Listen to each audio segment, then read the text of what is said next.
Самая главная новость в моделизме в августе этого года – это то, что я сделала маленькую ленивую диораму от ICM «Эвакуация из Припяти». Так что взгляните на это видео перед тем, как начнете смотреть новости. Итак, привет, с вами Даша, моделист в эфире, и сейчас я вам расскажу, какие новинки вышли или выйдут в ближайшее время. А в конце ролика, по традиции, вы увидите топ-5 новинок от меня. Итак, поехали! Фух.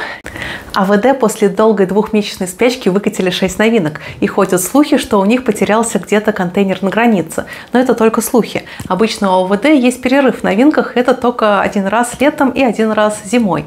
А здесь аж 2 месяца подряд. Непорядок? Но, по моему мнению, наши ожидания были не напрасны.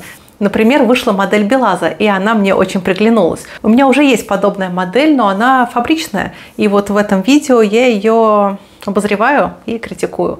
Так вот, я хочу на примере моей работы такого среднего моделиста показать, насколько она будет лучше творений китайских рабочих. Также от костромских товарищей вышла модель экспериментального зиловского грузовичка на 4 осях ЗИЛ Э134. Модель выполнена полностью из смолы, и в магазинах ее уже очень трудно найти. Почти весь тираж раскупили в первый же день. А вот следующая тройка моделей выглядит очень интересно. АВД продолжает развивать направление советских экспериментальных автомобилей. И на свет выходит модель вазовского экспериментального автомобиля ВАЗ-Э1101, ЛуАЗ 1301, этакая внедорожная копейка, и фургон из Еревана, Ераса 763. Из минусов это только материал, и это смола. И в наборах также отсутствуют декали, а также номерные знаки вам придется искать где-то в закромах или в магазинах. Но зато в наборах есть фототравленные дворники. И у всех 6 новинок этого месяца нет пасхалок на бокс-артах, что немножко жалко. Это была такая фишечка. А сборки этих новинок вы скоро можете увидеть у меня на канале. Я как раз их заказала в интернет-магазине «Модельная лавка». И доставили мне их в Сочи буквально за пару дней. Благодаря тому, что я выбрала бренд АВД любимым, у меня они обошлись с хорошей скидочкой. А также по промокоду Даша я сэкономила 10%, что и вы тоже можете сделать. А если вы в первый раз заказываете модели и расходники на модельной лавке, то воспользуйтесь вот этим промокодом. И у вас будет скидочка в 200 рублей. Так что выбирайте, что вам выгоднее, и делайте покупки в интернет-магазине «Модельная лавка». А также не забывайте оставлять отзывы о купленных моделях, ведь за них на лавке вы тоже получаете бонусы, которые можно будет использовать в следующих покупках. Звезда показала бокс-арт и тестовую сборку долгожданной модели ледокола «Арктика». И сразу предупреждаю, что эта модель не имеет никакого отношения к старой модели от фирмы «Огонек». И это полностью новая разработка фирмы «Звезда». И примечательно, что на обратной стороне коробки есть логотипы Росатомфлота, Объединенной судостроительной компании и Балтийского завода. И, видимо, «Звезда» разрабатывала эту модель в тесном контакте с этими предприятиями, что должно, кстати, положительно сказаться как на точности модели, так и на имидже этих фирм. А что, вдруг юный моделист соберет модель ледокола и настолько проникнется Северным флотом, что захочет проектировать и строить эти грандиозные корабли в натуральную величину? И это и есть цель моделизма, мне кажется.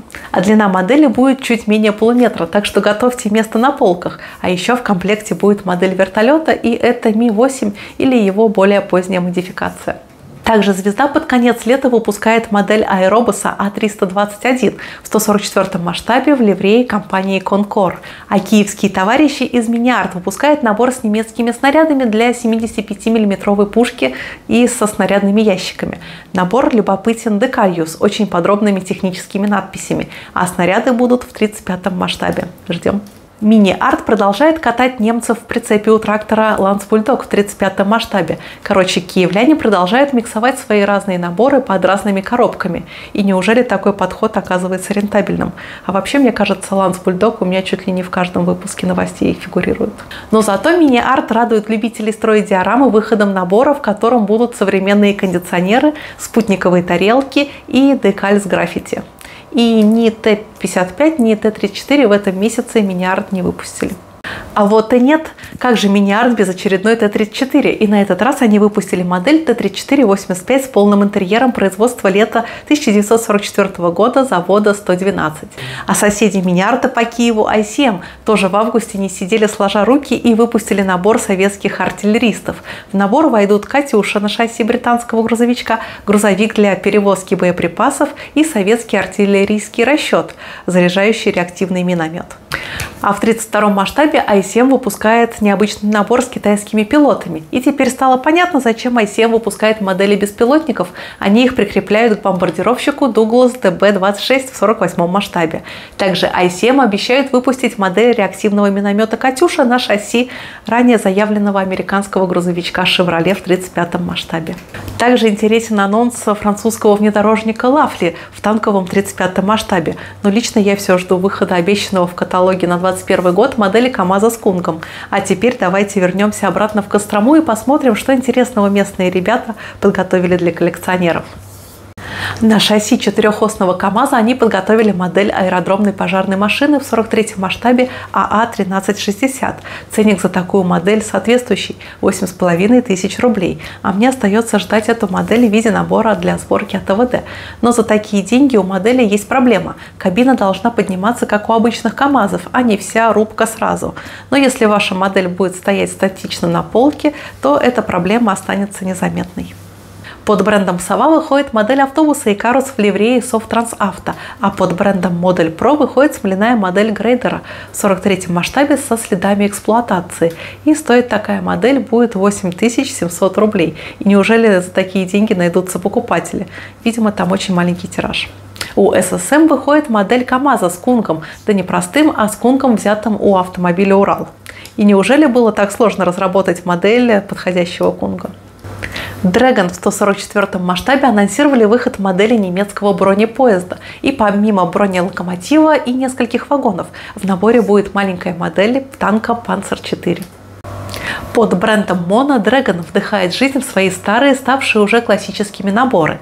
Mono – это проект для японского рынка, которому предлагается прокачанная классика по демократичной цене – 2700 рублей примерно. Основная добавка – это полный интерьер, кроме МТО, поэтому в комплекте добавлены новые детали вплоть до 3D распечатанных. И сейчас в серии заявлено, но пока еще не выпущено в открытую продажу, 4 модели. Среди них это немецкая копейка, двойка и Мардер 3, а также советский средний танк Т-34 раннего образца.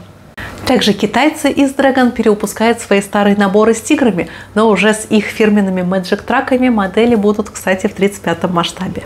А китайские Amusing Hobby и Heavy Hobby создали совместную модель немецкого бумажного танка Е5 в 35-м масштабе. Пластиковые детали от Amusing Hobby, а выращенные на 3D принтере, разработаны фирмой Heavy Hobby, в том числе и гусеничные траки. А продолжает немецкую тему Бронко с моделью тяжелого немецкого бронеавтомобиля в 35-м масштабе. Heavy Hobby в 72-м масштабе печатает на 3D принтере модели китайских легких вездеходов. И судя по фото, модели вышли слегка замыленные, что ли. МС Техно из Люберец готовит модель многочелюстного грейдера из смолы в 43-м и в 35-м масштабах. Кто не знал, это так называемый ковш смерти, который находится в Чернобыльской зоне отчуждения. И говорят, что внутри его челюстей радиация просто зашкаливает. А Миниатюрс показали рендеры будущей модели ремонтно-эвакуационной машины от Искандер на шасси БАЗ-6910. Модель будет выполнена из смолы в 72-м масштабе. И опять очень интересный прототип, но не очень интересный материал. А, кстати, что такое модель из смолы, вы можете увидеть вот в этом ролике у меня на канале. Snake Models наконец-то закончили работать над моделью советского зерноуборочного комбайна Нева. Модель выполнена из смолы, а тонкие элементы сделаны из фототравления. Так что для любителей покорпеть вечерком над тонким травлом эта модель зайдет на ура. А вот я эту модель, пожалуй, обойду стороной, ведь она немножко навеивает мазохистских наклонностей. Тему отечественной специальной хозяйственной техники продолжает Balaton Model с моделью экскаватора UMZ-6 в 35-м масштабе. А ситуация как тут с предыдущей моделью. Шикарный интересный прототип, но смола как базовый материал. Плюс мелкосерийность и, как следствие, очень дорогая цена. Armory в 72-м масштабе выпустили довольно качественную модель армейского КамАЗа. Такой детализации может позавидовать даже 35-й масштаб. В наборе будут травленые брызговики, дворники и, конечно же, надпись КамАЗ. Также Armory показали модель советской шилки в 72-м масштабе. И, судя по тестовым отливкам, модель будет для 72-го масштаба выглядеть очень даже прилично. Что любопытно, на бокс-арте модель показана в опознавательных знаках ГДР. V-Model анонсировали разработку модели российского берегового противокорабельного ракетного комплекса «Рубеж-МЭ» в масштабе 72, и модель будет отливаться из смолы. И, как следствие, модель будет очень дорогой, и работа над ней очень сложной. Ну а Тrumpeter обещает выпустить модель советской подъемно-транспортной тележки с ракетой Р-17 от комплекса «Эльбрус» с тягачом ЗИЛ-131В в 35-м масштабе. И это очень довольно интересная новинка, ведь я очень люблю ЗИЛки. Мастербокс продолжает меня соблазнять на развитие росписи миниатюр. Ребята из Украины выпустили набор немецкого пулеметного расчета в зимнем обмундировании в 35-м масштабе. И несмотря на заявленный период осень-зима 44 года, первый номер расчета тащит на себе пулемет МГ-34. И, кстати, я недавно своими глазами видела, как разбирают и собирают этот пулемет вживую. И скоро вы увидите подробный видеоотчет на моем втором канале Даша Техник. Так что заглядывайте. Но этого канала пока еще нет. А также Мастербокс выпускает набор с американскими девушками в 24-м масштабе. Но вы же знаете, если девушка что-то чинит, то она обязательно это делает, оттопырив попу. Ведь так? Я не уверена. А еще в наборе будет фигурка маленького бульдожки. Бордер продолжает испытывать вместимость полок моделистов. Вслед за Мессершмиттом в 35-м масштабе. В этом же масштабе скоро выйдет модель немецкого пикирующего бомбардировщика Ю-87 версии Г. Хасигава в 24-м масштабе выпустит модель японского родстера Mazda Savanna. Я, если честно, до этого анонса никогда не слышала, что есть такая Mazda. Das Werk в 16-м масштабе рискнули выпустить модель третьего штуга, и это очень смелый ход. Ранее в огромном масштабе в основном выходили модели легких танков, и это очень хорошо, ведь больше моделей, больше масштабов и больше простора для творчества. Но 16-й масштаб, на мой взгляд, слишком большой. Рядом с этим штугом органично будет смотреться модель немецкого тракторика Киттенкрад в 16-м масштабе от новой фирмы Freedom Models. Очередная китайская фирма For a Hobby выпускает модель немецкого Schnellboot в 72-м масштабе. Это очень любопытная новинка, учитывая размер готовой модели. А Trumpeter из Китая работает над подготовкой выпуска модели, переоборудованного по проекту Визер Г в авианосец тяжелого крейсера Зельц в 350-м масштабе. Прототип не был завершен, и его корпус взорвали сами отступающие немцы 29 января 1945 года в гавани Кёнигсберга. Наконец-то радует нас своей новой разработкой. В 48-м масштабе они выпустят американский самолет Lockheed SR-71. Так что и немцы начали развивать модный в последнее время для авиации 48-й масштаб. А G3 Racing в 72-м масштабе из смолы выпускает модель польской военной техники, а именно БМП «Барсук» и самоходную гаубицу «Краб». Это прям такие польские названия военной техники. Rodan показали 3D-рендеры автобуса GMC, модель которого они скоро выпустят в 35-м масштабе. Дизайн автобуса очень необычен, и, по крайней мере, для жителей средней полосы России. И судя по той детализации, которую они обещают, модель будет очень дешевой. Gecko Models из Гонконга обожает выпускать модели британской техники в 35-м масштабе. И, видимо, годы британского господства берут свое. Они анонсировали модель британского броневичка Daimler в 35-м масштабе. Ну а теперь по традиции топ-5 новинок этого месяца. И 5-е место я отдам автобусу GMC в 35-м масштабе. Ведь тема американских блестящих автобусов вообще не охвачена. А 4-е место будет у третьего штуга в 16-м масштабе. И я его присужу за смелость и масштаб во всех смыслах. А 3-е место займет пожарный 4-осный КАМАЗ в 43-м масштабе от ССМ. И надеюсь, он выйдет в наборе от АВД. 2-е место займет модель самосвала БелАЗ в 43-м масштабе от АВД. И да, я люблю АВД, и мне хочется уделать нос китайским сборщикам готовых моделей. А субъективное 1-е место займет ледокол «Арктика», и я прям в предвкушении его сборки.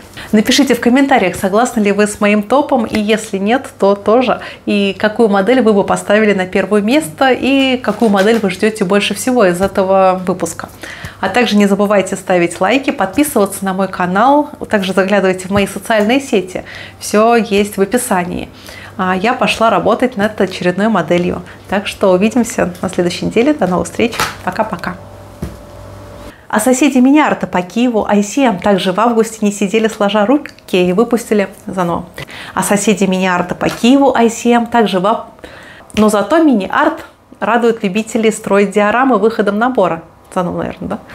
Под брендом Сова выходит модель автобуса и... Все. Также китайцы от Dragon модели ремонтно-эвакуационной